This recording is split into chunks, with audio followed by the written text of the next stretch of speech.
Texas Secretary of State John Scott, thank you so much for your time today. We appreciate it. What we have seen over the last several days is this confusion over the mail-in ballot applications, and a lot of them have been rejected. Why is this happening? We've heard from a couple of different sources and looked into some matters. The first reason is the use of some old applications. It appears that from whatever sources, including some of the counties, had the old application on their website for use for an application for a ballot by mail. So that's one bucket.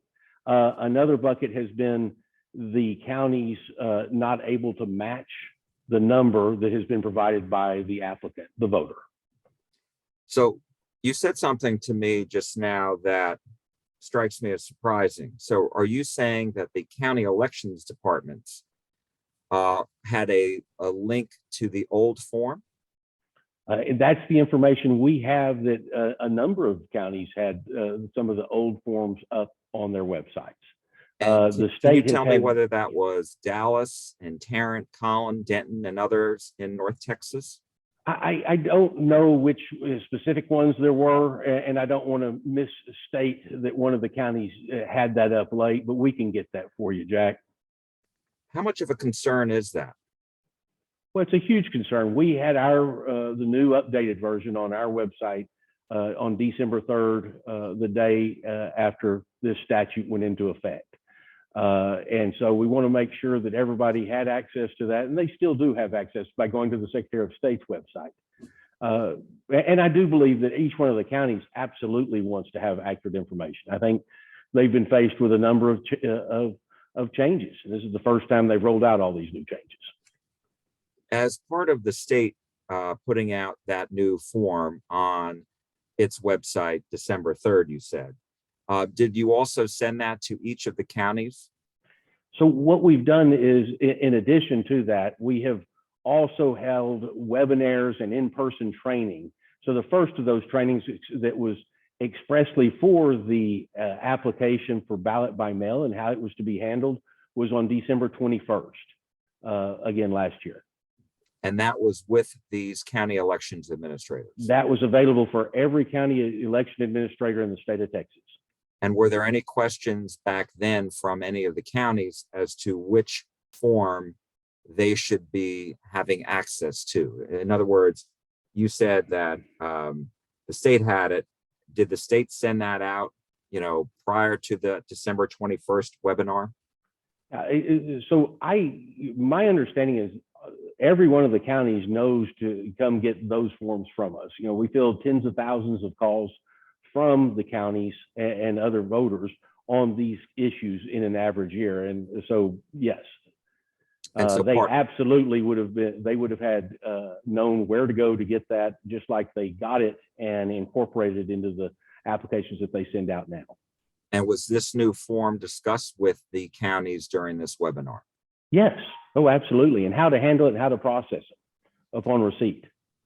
And where else, because it's not just, the counties themselves are no longer allowed to send them out unsolicited. But if somebody comes to them, then they can actually provide that link. And so you're saying that's what was happening. Well, that, and the counties will actually mail out a hard copy to the folks as well upon request. But it has to be on the request. And you're saying that even those forms, it wasn't just the link, it was the forms that they actually sent out were the outdated ones? That's what we're looking into right now, is whether those were actually sent out that were old forms as well as connected to the link. But definitely some of the counties had the link, and we're finding out, and that's what we're looking into right now, is what other sources that these old applications were provided. Again, we don't believe that was mischievous in any way. It was just people had the form they'd used before, so they sent that out to potential voters. And we're talking about groups such as the Democratic Party, the Republican Party, and other private voting groups that are out there trying to help people. Those would be the sources we are looking into to try and find out who provided the wrong applications. Is your office accepting the old forms because of what happened? No, by law, and that's a great point you bring up. It's not the Secretary of State's office that determines whether an application is correct or not. That's done by each county and their election administrator. So the voting clerk determines whether the application contains the information that it is supposed to. And I actually printed one off here, and in the upper left-hand corner is that's where the driver's license goes, or your other ID that you've received from the Department of Public Safety. And the last four of the social can go there if you don't think that if you don't have an ID from the Department of Public Safety. That said, if I was doing one of these forms, and this is the first go round, I would recommend that each of the voters, potential voters that want to do it by mail, put both their ID number and their social. Not required, but I think that's more of a fail-safe proposition for them. And the reason for that is because under an old, when they filed before, they may have only put either a driver's license or the 4 last digits of their social security number, right? That's right, and it's up to the election administrator to match one of those two numbers, and if they can match either of those numbers on the voter's registration information on file, then they are supposed to send that voter a ballot by mail so that they can participate by mail. And so this way, if they have both their driver's license number and the last 4 digits of their social security number, they're covered. Yes, sir. Should be covered. Now, that said, there's about 100,000 folks that do not have either number on our system or in the voter registration database out of almost 17 million folks that are registered to vote in the state of Texas. And so what do those folks do? Those folks would, there are some ways for them to cure, one of which is if they don't either have a social security number or they don't have a driver's license or other form of identification issued by the Department of Public Safety, they would simply need to update their records on our portal, the voter portal, through their county administrator. But they can access those forms through our website.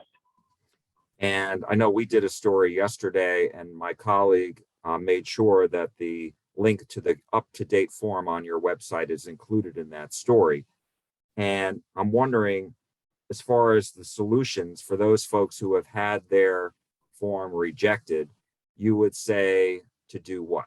What is the easiest way to correct it in time?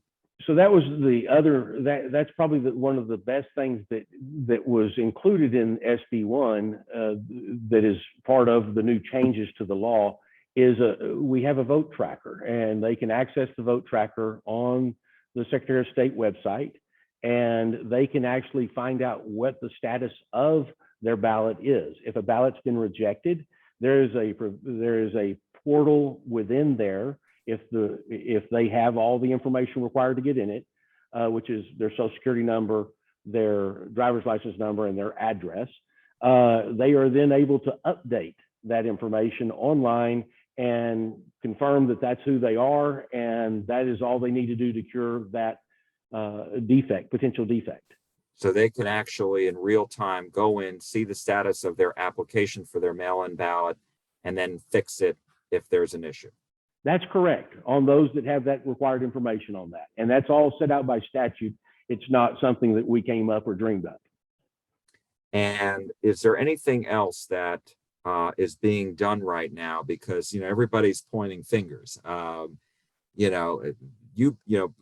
the blame game here. And I'm just wondering, I know your office put out an issue to Travis County, which isn't in our area, but what was that issue? And are you seeing that up here in the North Texas area? So what we saw with some of the issue in Travis County, we had a number of them that were used that were old applications, but we had an interpretation by the election administrator in Travis County where there were both numbers provided, but there was only one number online, that those applications were rejected. Not sure why they interpreted it that way, but we have given them guidance that that is not to be done. And their number went from 50%, I think, down to 27%, which still seems high, but we're not sure what that number is based upon. And it may be as simple as people are very hesitant to provide their driver's license and social security number on an application that historically they've never had to do that. Again, first time for everybody, voter, election administrators, and this office. And what responsibility do you take for any of this confusion? Well, I think our job is to provide as much assistance as possible. And so we would love every eligible voter that's out there to be able to cast his vote in the way that they're allowed to vote. So if they are above 65 or otherwise qualified to vote by mail, we want to make sure they're able to. And it doesn't do much good to say, well, the confusion is there because it's the first generation of this. We want to make sure that everybody gets their vote in, however they need to. So to the extent that we have ever played a role in that or not made it crystal clear enough for folks, we will continue to be here 24/7 throughout the election season to make sure that the information is available for those that need it. And as far as the deadline is concerned, that's February 18th. But that's a hard deadline, right? So if there is a mistake, it has to be corrected by February 18th. Is that correct? That is correct. The February 18th date is a hard deadline by statute. Okay. And remember, just because, and Jack, I think it's important to understand that even if someone doesn't get their ballot by mail, they still have the ability to go vote. And I know one of the confusing things has been in some areas that while drive-through voting is gone away with, we saw down in Harris County in the last election cycle during early voting, that has nothing to do with curbside voting. Curbside voting for the disabled, the elderly, or those that are just simply not able to get out of their car is absolutely still available to all voters, both in the primary, during the early season, during the early time voting, as well as on election day. Thank you for mentioning that. And so let me ask you about another issue that has come up, and that is on the voter registration cards and this shortage of paper. What can you tell me about this? Well, we were made aware that I guess the supply chain has played a very interesting situation in the numbers of the voter registration cards. What used to take less than a month to get our order back, again, we have to go through the state rules on procurements. So those orders were put in back in November. Usually those were returned in less than a month, the order. This time they didn't come in until January. So they came in this month. Our numbers have been limited and we've got more ordered. Again, for the May election and the November election, we'll continue to order those. But it has had a huge impact, I think, on the number of voter registration that we historically would have had available when we saw that there was a need for any others to be able to spit out. Now, that said, we still have a voter registration form online that's available to everyone in the state. And it's as simple as getting online, filling it out, and printing it. And there, to my knowledge, there are no limitations on how many of those an organization can do. I know there was a story involving the League of Women wanting a lot of the voter registration applications from us. And what we told them is we would give them 1,000 and let us know how the rest of the things played out. And so we've tried to be able to meet the needs as for the ones that are statutorily required to be provided. But you're saying the solution is go online. Solutions go online, print the card out. And obviously, so I did pull some numbers. We have about 200,000, both English and Spanish version for the high schools that we've ordered. We have about 125,000 that we have ordered, and we've all received these. And for the public libraries, as well as some of the marriage license clerks. And we had about 150,000 both English and Spanish versions for the individual generic form. And those generic forms are what we fulfill the needs of various counties that we have not directly ordered for. We have about 4 counties that we ordered specifically in 250,000 for. Dallas is one of those counties. Harris County is one of those counties. So those counties actually get some directed specifically for the county that are then addressed to the county registration clerk. 2 other quick questions. I appreciate your time. And that was, Yes, sir. when I was speaking with Senator Royce West today of Dallas, he was telling me that another option would be for if people have the application, or they have the printed form, make a copy of it, and your office would accept people to fill it out on that copy paper. Yeah, that's called an informal form. So we issue a formal voter registration, Jack, and that's something that is by law has to contain certain affirmations that the potential voter has to attest to. If the requirement though to become registered to vote in the state of Texas is contained, it's not, if it's not using our form, we call those informal forms. And we have reached out to the various election administrators and voter registrars around the state to make sure they understand that the law in Texas is that those informal registrations are to be accepted as well. So let's say somebody got a hold of one of the old forms and made use of it, and they send it over to their county. The counties are supposed to accept that as a informal registration. Okay, and so that's another option out there. Well, it's not one we're recommending. We recommend Okay. they use the one that we use, but yes. Okay, understood. To make sure that somebody that's eligible to vote is allowed to vote. That's our goal. And then, Senator West expressed frustration to us that the state, we've known about all the supply chain issues, and that the state, as far as the paper, still hasn't had enough, at least for the primary. So what would your response be to that? I don't know that is a fair criticism. I think that we have ordered almost 600,000 plus the 250, so almost 850,000 voter registration forms. We have another 150,000 that are out there as well. So that gets us up to almost 1 million voter registration forms of these new forms. On paper issues, we've been acutely aware of some issues with the supply chain for quite a while now, and have been working with vendors to make sure that there are adequate ballot by mail kits. That would be the security sleeve and the envelope that are returned back to the counties with the voters' vote for those that are voting by mail.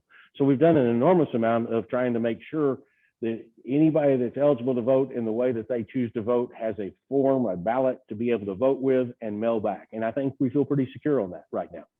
All right, Texas Secretary of State John Scott, thank you so much for joining us today. We really appreciate your time.